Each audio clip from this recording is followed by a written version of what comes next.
Big diver. And welcome back to the SA Sports Show. Today we are here with Olympic diver Grant Nell. So Grant, tell me, what have you done to yourself? I actually unfortunately had to have a shoulder reconstruction last Friday. So at the moment just in the sling recovering from that.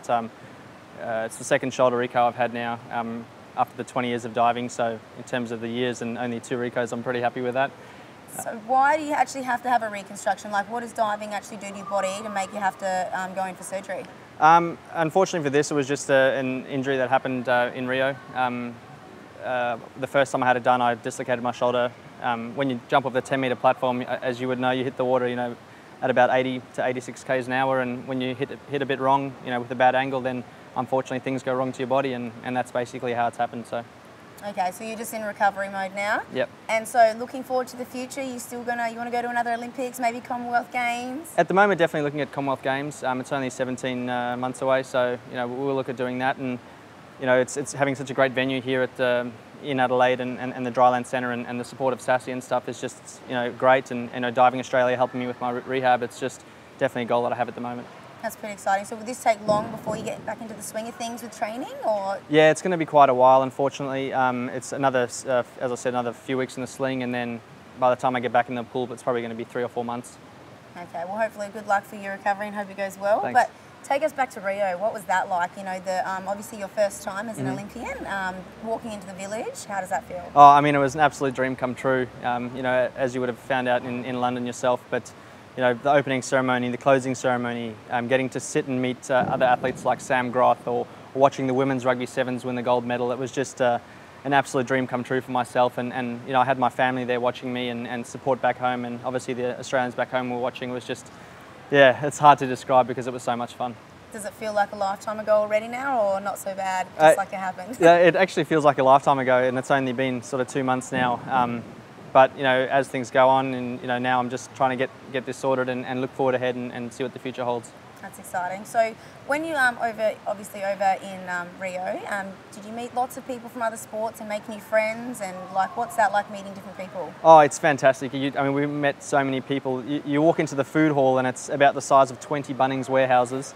It can feed like 20,000 people at once. You're bound to meet new people, and me being an outgoing person, I'm all about it. So I met lots of international athletes and got to make a lot of friends, and the facilities over in Rio were amazing. The volunteers were great. It was an absolute phenomenal experience.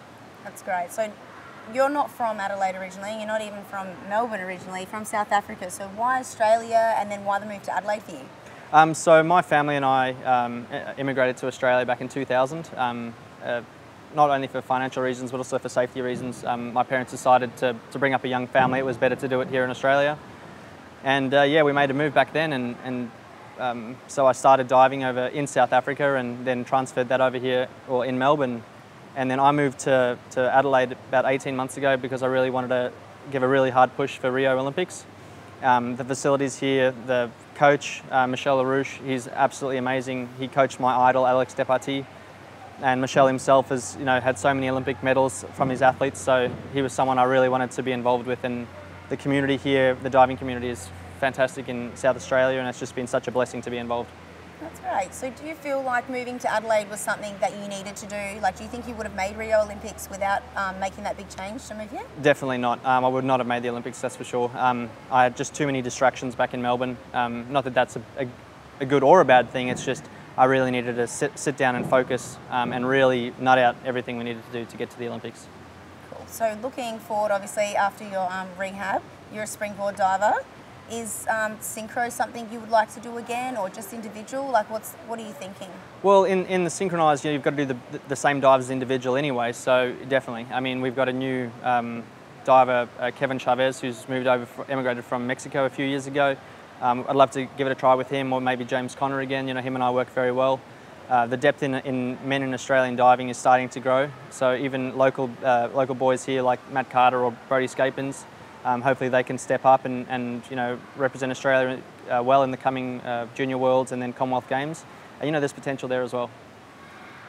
So tell us, Grant, 3 metre springboard is your discipline, but before that you did do 10 metre. Yes. I would like to know why you stopped 10 metre, and What did you do up there that made a nice YouTube video? Well, yeah, if you look me up on YouTube, there's actually a pretty good video of me winning ESPN Not Top 10, getting lost in a dive and absolutely landing so flat on the water that I actually had to get stitches in my leg because I split my skin open. So unfortunately that's part of the sport, and you know, athletes getting injured sucks, but you know, you've got to take the losses and the wins at the same time. So.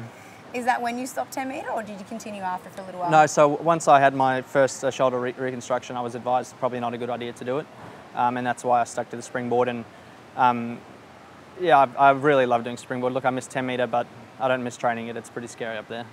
Yeah, so other than your shoulder recons and your nice wipeout that you made a YouTube video of, yeah. What other injuries have you had that really have affected your career and, you know, potentially put you out maybe from 2012 Olympics and potentially 2008? So looking back, you know, do you think you missed them from any injuries or? 2012 definitely. That was right when I had a shoulder reconstruction, so I missed out on the Olympics for that. I almost missed out on this past Rio 2016 because of a severe back injury. The doctors said to me that if I keep doing what I'm doing, I'm not going to be able to walk. You know, I'll have to be in a wheelchair for the rest of my life, and if I have kids later in life, I'll be in a wheelchair, so it'll be hard to, you know, enjoy time with them. So it's really been the help of Sassy here and Tim Bass, my physio, and Mel Morris, our masseuse, just to, you know, really get me back healthy and fit. And you know, it was just so fortunate. I'm so blessed to have had this opportunity to represent Australia. That's great. Well, maybe I'll make a comeback and we can do some mixed synchro together when you're recovered. Sounds good. Thank you guys for joining us, and stay tuned. We'll be back after the break.